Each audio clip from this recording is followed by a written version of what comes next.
Hi hello friends, welcome to my channel. Friends, మా ఛానల్ని first time చూస్తున్నట్లయితే తప్పకుండా సబ్స్క్రైబ్ చేసుకోండి. అలాగే వీడియో నచ్చితే తప్పకుండా లైక్ చేయండి. స్టోరీలోకి వెళ్ళినట్లయితే ఇక ఈరోజైతే ఆదిత్యకి ముద్దిస్తూ ఇక ఆనందికి దొరికిపోయిన అలేఖ్య, ఇక ఆనంది ఆదిత్యపై ఇక అంత క్లోజ్గా ఉండడం అలేఖ్యని చూసి అలేఖ్య చెంప పలగొడుతుంది. ఇక ఆనంది అయితే ఇక ఆ విధంగా జరగడం వల్ల అలేఖ్య ఇక ఆదిత్యల మధ్య ప్రేమ గురించి తెలియబోతుందా? అది ఎలాగో తెలియాలంటే వీడియోని స్కిప్ చేయకుండా చివరి వరకు చూడండి. ఇక స్టోరీలోకి వెళ్ళినట్లయితే ఇక ఆనంది ఆదిత్యాలు సంతోషంగా లేకుండా చేయాలి అని ఇక జీవన అలేఖ్య అయితే ప్లాన్లు వేశారు కదా. అదే ప్రకారం ఇక ఆనంది ఆదిత్య శివయ్య దగ్గర ఉండి ఇక ఆనంది ఆదిత్యలు కలిసి జీవితాన్ని ఇక ముందుకు సాగించాలంటే ఈ గ్రీన్ కలర్ చీటీ రావాలి, లేకపోతే శివయ్య నిర్ణయం ప్రకారం రెడ్ కలర్ రావాలి.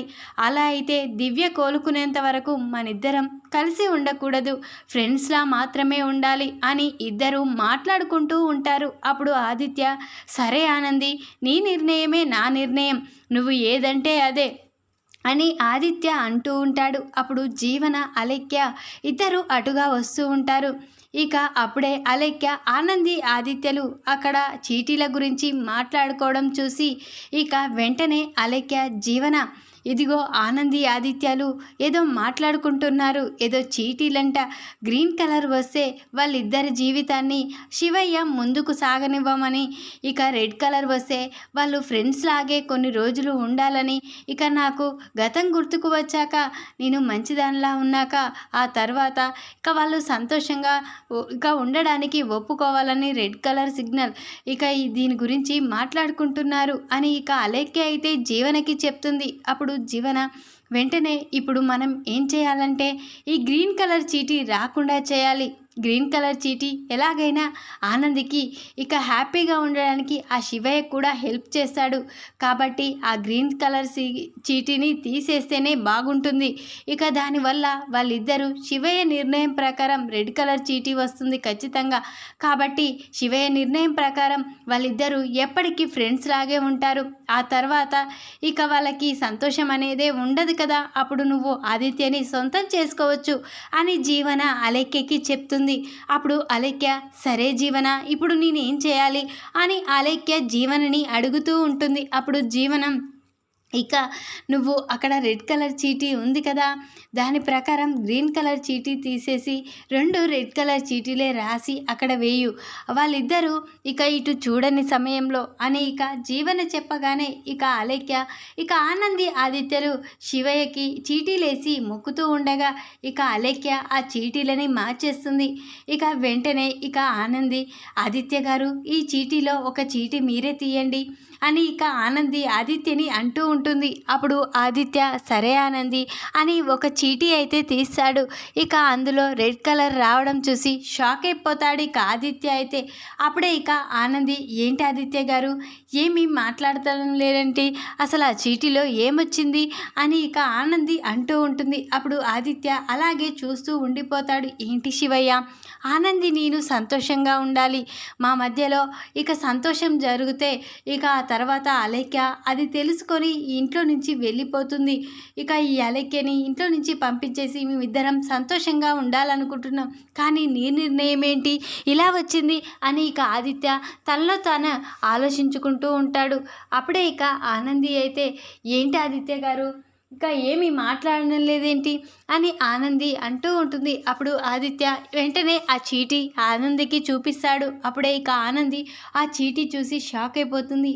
ఏంటి ఆదిత్య గారు, దీనివల్లేనా మీరు అలా చూస్తూ ఉండిపోయారు? ఆ శివయ్య నిర్ణయం ఇదేనేమో, ఇక మనిద్దరం ఇక ఫ్రెండ్స్ లాగే ఉండాలని, ఇక దివ్యకి కోలుకున్నాక దివ్య గతం గుర్తుకు వచ్చాక దివ్యని తన వాళ్ళ దగ్గరికి పంపించాక మనం సంతోషంగా ఉండమని శివయ్య నిర్ణయించాడు కదా, ఇక కొన్ని రోజులు మనం ఇలాగే ఉందాం ఆదిత్య గారు అని ఇక ఆనంది అంటూ ఉంటుంది. అప్పుడు ఆదిత్య, సరే ఆనంది, నేను కూడా నువ్వు చెప్పినట్లే చేస్తాను, ఇక మనిద్దరం ఫ్రెండ్స్ లాగే ఉందాం అని ఆదిత్య ఆనందిలు అనుకుంటారు. ఇక అలేఖ్య జీవన అయితే చాలా సంతోషపడుతూ ఉంటారు. ఇక ఇదైతే జరిగిపోయింది, చాలా సంతోషంగా ఉంది జీవన.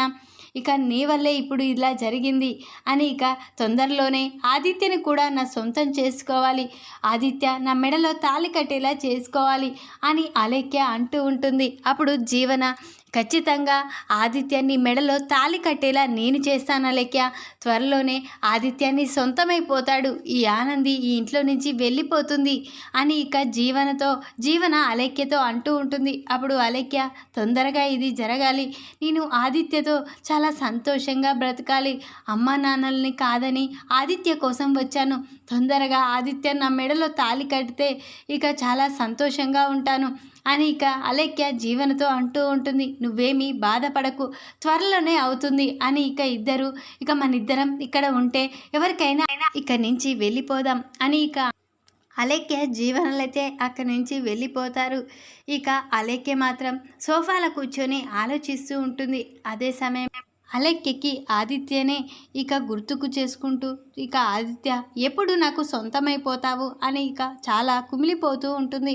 అప్పుడే ఇక ఆదిత్య సోఫాలో కూర్చొని పేపర్ చదువుతూ ఉంటాడు. అది గమనించిన అలేఖ్య, ఆది నిన్ను హక్ చేసుకోవాలనుంది, నీతో సంతోషంగా బ్రతకాలని ఉంది, ఇక ఎప్పటి మాదిరే మన ఇద్దరం కలిసి ఎంజాయ్ చేయాలని ఉంది అని ఇక అలేఖ్య మాత్రం పక్కనే సోఫాలో కూర్చొని ఇక ఆదిత్య వైపే చూస్తూ ఇక ఆది నువ్వెప్పుడు నాకు సొంతమైపోతావు, మనం ఎప్పటిలాగా ఎప్పుడు ఉంటామో అని ఇక తనలో తానే ఇక తన మనసులో అనుకుంటూ ఇక ఆదిత్యపై ప్రేమని ఇక తను బయట పెట్టుకోవాలన్నంత కోరికతో ఉంటుంది. వెంటనే ఇక అలేఖ్య ఆదిత్య దగ్గరికి వెళ్ళి ఇక ఆదిత్య పేపర్ చదువుతూ ఉండగా తనకి ఇక కిస్ ఇస్తుంది. అప్పుడే ఇక ముద్దివ్వడంతో ఆదిత్య షాక్ అయిపోతాడు. వెంటనే ఆనంది ఆదిత్యకు పాలు తీసుకొని వస్తుంది. ఇక అలేఖ్య ఆదిత్యకి ముద్దివ్వడం చూసి ఒక్కసారే షాక్ అయిపోతుంది. ఇక ఆదిత్య కూడా షాకింగ్గా చూస్తూ ఉంటాడు. ఇక అప్పుడే ఆనంది వెంటనే అలేఖ్య చేయి పట్టుకొని ఇక కిందికి లాగేసి వెంటనే అలేఖ్య చెంప పలగొడుతుంది. అప్పుడే ఇక అలేఖ్య ఆనంది వైపు ఒక్కసారే షాకింగ్గా చూస్తూ ఉంటుంది. ఇక ఆదిత్య కూడా ఇదేంటి అలేఖ్య ఎందుకు ఇలా చేస్తుంది, అలేఖ్యకి గతం గుర్తొచ్చి ఉంటుందా అని ఆదిత్య కూడా షాకింగ్గా చూస్తూ ఉంటాడు. అప్పుడే ఇక ఆనంది అయితే ఏంటి దివ్య ఏం చేస్తున్నావు, తను మీ బావగారు, హద్దులు దాటి ప్రవర్తిస్తున్నావు, నేను ఊరుకొని చెప్తున్నా, ఆదిత్య ఎప్పటికీ నాకు మాత్రమే సొంతం, ఆదిత్యతో అంత క్లోజ్గా నువ్వు ఉంటే నేను ఊరుకొని చెప్తున్నా, ఆదిత్య గారు ఇక నాకు మాత్రమే సొంతం, ఆదిత్య గారు మీరు ఇక తప్పుగా అనుకోకండి, తను ఇక తెలియక ఇలా చేసింది అని ఇక ఆదిత్యతో అంటూ ఉంటుంది. ఆనంది అయితే ఇక అలేఖ్యకి మాత్రం వార్నింగ్ ఇస్తూ ఉంటుంది. నువ్వు మరోసారి ఆదిత్య విషయంలో ఇంత క్లోజ్గా మూవ్ అవుతే మాత్రం నేను ఊరుకొని దివ్య, నువ్వు మళ్ళీ అమ్మా నాయనల దగ్గరికి పంపించేస్తాను, ఇంట్లో నిన్ను ఉంచను, ఇక ఆదిత్య గారితో ఇంత క్లోజ్గా ఉండడం నేను చూస్తూ ఊరుకోలేను, అతను నాకు మాత్రమే సొంతం అని ఇక వార్నింగ్ ఇస్తూ మరోసారి ఆదిత్య గారి దగ్గర కానీ తనతో అంత క్లోజ్గా ఉండడం కానీ చూస్తే నేను ఊరుకొని చెప్తున్నా, ఇంతకుముందు కూడా ఇలానే చేశావు, ఇంతకుముందు ఇక నీకు చున్నీకి మంట అంటుకుందని ఆదిత్య గారిని హగ్ చేసుకున్నావు, అయినా ఊరుకున్నాను, అలా హగ్ చేసుకోవడం వల్ల అటు సీనుగాడు కూడా ఇక నిన్ను తిట్టడంతో అయినా కానీ నేను ఏమీ అనకుండా సీనుగాడిని తిట్టి పంపించాను, కానీ ఈరోజు కూడా నువ్వు హద్దు మీరి ప్రవర్తిస్తున్నావు, ఇక ఆదిత్య గారికి నువ్వు ముద్దివ్వడం ఏంటి నా కళ్ళ ముందు అని ఇక మరోసారి ఇది రిపీట్ అయితే నేను అమ్మా నాయనల దగ్గరికి నిన్ను పంపించేస్తాను అని వార్నింగ్ అయితే ఇస్తుంది ఆనంది అయితే. అప్పుడే ఇక అలేఖ్య ఏంటక్క ఏం వార్నింగ్ ఇస్తున్నావు, ఆదిత్య నీకు సొంతమా, నీకు సొంతం ఎలా అయ్యాడు, ముందు ఆదిత్య నన్ను ప్రేమించాడు, ఆదిత్యని నేను ప్రేమించాను, ఇక ఆదిత్యని నేను పెళ్ళి కూడా చేసుకోవాలనుకున్నాను, కానీ ఇక కొన్ని కారణాల వల్ల ఆదిత్య నాకు దూరం అయిపోయాడు అని అలేఖ్య గట్టిగా అరుస్తుంది. అప్పుడే ఇక ఆనంది షాకింగ్గా చూస్తూ ఉంటుంది. ఏంటి ఏం మాట్లాడుతున్నావు, ఆదిత్య గారిని ప్రేమించడం ఏంటి అని ఇక అంటూ ఉంటుంది. అప్పుడే ఇక ఆదిత్య షాక్గా చూస్తూ ఉంటాడు. ఇదేంటి ఇక దివ్యకి అలేఖ్యకి గతం గుర్తుకు వచ్చింది, ఏం చేయాలి ఇప్పుడు, ఆనంది బాధపడుతుంది, ఆనంది నేను మోసం చేశానని కుమిలిపోతుంది అని ఇక ఆదిత్య చాలా బాధపడుతూ ఉంటాడు. అప్పుడే ఇక ఏంటి ఏం మాట్లాడుతున్నావు చెప్పు, ఆదిత్య గారిని నువ్వు ప్రేమించడం ఏంటి అని ఇక అంటూ ఉంటుంది ఆనంది అయితే. నిన్ను ఇంట్లోకి తీసుకొని తెచ్చిపెట్టడమే నా తప్పు, ఇక ఆదిత్య గారిని ప్రేమిస్తున్నానని అంటున్నావా? ఆదిత్య గారు నా భర్త తెలుసు కదా అని ఇక ఆనంది ఇక అలేఖ్యకి వార్నింగ్ ఇస్తూ ఉంటుంది. అప్పుడు అలేఖ్య, లేదక్క, నేను ముందుగానే నీకంటే ముందే ఆదిత్యని నేను ప్రేమించాను, ఇక తను కూడా నన్ను ప్రాణంగా ప్రేమించాడు, ఇక తొందరలోనే పెళ్లి చేసుకుందాం అని అనుకునే లోపే తనకి యాక్సిడెంట్ కావడం, మా అమ్మ నాన్నలు తన నుండి నన్ను దూరం చేశారు, ఇక తను కూడా నన్ను గుర్తుకు చేసుకొని ఇక పెళ్లి చేసుకొని ఉండడు అని అనుకొని ఇక నాకు పెళ్లి సంబంధం చూశారు, నాకు పెళ్లి కూడా కుదిరింది, ఇక ఆ పెళ్లి వద్దనుకొని పీటలపై నుంచి నేను ఆదిత్య కోసం ఇలా వచ్చేసరికి నాకు యాక్సిడెంట్ కావడం, నేను గతం మర్చిపోవడం, ఇక ఆదిత్యని చూసి మళ్ళీ గతం గుర్తుకు రావడం జరిగింది.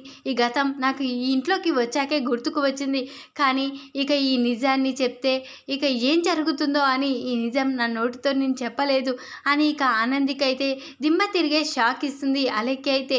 అప్పుడే ఇక అలేఖ్య, ఏంటి దివ్య ఏం మాట్లాడుతున్నావు అని ఇక ఆదిత్య గారు, ఇక దివ్య చెప్పేది నిజమా అని ఇక ఆనంది చాలా పడుకుంటూ అడుగుతూ ఉంటుంది. అప్పుడే అలేఖ్య, నువ్వు ఇలా అయితే నమ్మవు, ఇక ఆదిత్య ఎప్పుడు డైరీ చదువుతూ ఉంటాడు కదా, ఆ డైరీలో నీకే సాక్ష్యం దొరుకుతుంది, కావాలంటే నేను ఇప్పుడే చూపిస్తాను అని ఇక అలేఖ్య అయితే ఇక ఆదిత్య రూమ్లోకి వెళ్ళి ఇక ఆదిత్య ఎప్పుడు చూసుకునే ఇక ఆ డైరీని తీసుకువచ్చి ఆ డైరీలో ఉన్న ఫోటోనైతే ఆనందికి చూపిస్తుంది. ఆనంది ఒక్కసారే షాక్ అయిపోతుంది. ఏంటి ఆదిత్య గారు, నువ్వు ప్రేమించింది ఇక ఈ ఆ దివ్యనేనా అని ఇక అంటూ ఉంటుంది ఆనంది అయితే. అప్పుడే ఇక ఆదిత్య, ఆనంది నన్ను క్షమించు, నేను ఆ అలేఖ్యని ప్రేమించిన మాట నిజమే, కానీ అలేఖ్యని నేను మర్చిపోవడానికి ప్రయత్నిస్తున్నాను, ఇప్పుడు నీ మెడలో తాళి కట్టాను కాబట్టి ఇప్పుడు నా భార్యగా నిన్ను మాత్రమే ఊహించుకుంటాను, అలేఖ్యని కాదు, అలేఖ్యని నా మనసులోంచి తీసేశాను, ఇప్పుడు అలేఖ్య ఇక తన వాళ్ళ దగ్గరికి వెళ్ళిపోవాల్సిందే, ఇక నేను ఈ విషయం చెప్పాలని నీకు శోభనం పెట్టిన రోజు ఆ రోజు రాత్రి నీకు చెప్తూ ఉండగా నువ్వు నిద్రపోయావు, నేను దివ్యనే అలేఖ్య అని నేను ప్రేమించిన అమ్మాయి అని నిజం నీకు చెప్పాను, కానీ నువ్వు నిద్రపోయావు, ఆ నిజం తెలుసుకోలేవు, ఇక నేను కలిసే ముందు నిజాన్ని చెప్పి మనం సంతోషంగా బ్రతకాలని నేను అనుకున్నాను, కానీ ఆలోపే నువ్వు నిద్రపోవడం జరిగింది, ఇక నేను ఏ తప్పు చేయలేదు ఆనంది, అలేఖ్యని ప్రేమించిన మాట నిజమే, కానీ ఇప్పుడు మాత్రం నా మనసులో నువ్వు తప్ప ఎవరూ లేరు అని ఇక ఆదిత్య ఆనందికి చెప్పగానే ఇక ఆనంది చాలా సంతోషపడుతుంది. ఇక అలేఖ్య మాత్రం చాలా కుమిలిపోతుంది. ఏంటి ఆదిత్య ఏం మాట్లాడుతున్నావు అని ఇక అంటూ ఉంటుంది. అవును అలేఖ్య, ఇప్పుడు నాకు ఆనంది మాత్రమే భార్య, ఆనందితోనే నిన్ను కలకాలం ఉంటాను, ఆనంది నాకు ఎంతగానో చేసింది, ఈరోజు నేను తిరిగి నడుస్తున్నానంటే కారణం ఆనంది వల్ల నేను నడవగలుగుతున్నాను, కాబట్టి ఎప్పటికీ ఇక నేను నా జీవితంలో నా తోడుగా ఊహించుకునేది ఆనందిని మాత్రమే. అలేఖ్య, నిన్ను పంపించాలని ఎన్నో ప్రయత్నాలు చేశాను, కానీ నువ్వు ఇంట్లో నుంచి వెళ్ళిపోలేవు, నీకు గతం గుర్తుకు లేదని ఇన్ని రోజులు ఇంట్లోనే ఉండనిచ్చాం, కానీ ఇక నుంచి నువ్వు ఇంట్లో నుంచి వెళ్ళిపో అని ఇక ఆదిత్య అయితే అలేఖ్యని వెళ్ళిపోమని చెప్తాడు. అప్పుడే ఇక అలేఖ్య ఆదిత్య మనసులో తను లేదని తెలుసుకొని ఇంట్లో నుంచి అయితే వెళ్ళిపోతుంది. ఈ వీడియో కనుక మీకు నచ్చినట్లయితే లైక్ చేయండి, మరిన్ని వీడియోల కోసం ఛానల్ని సబ్స్క్రైబ్ చేసుకోండి ఫ్రెండ్స్. Thanks for watching.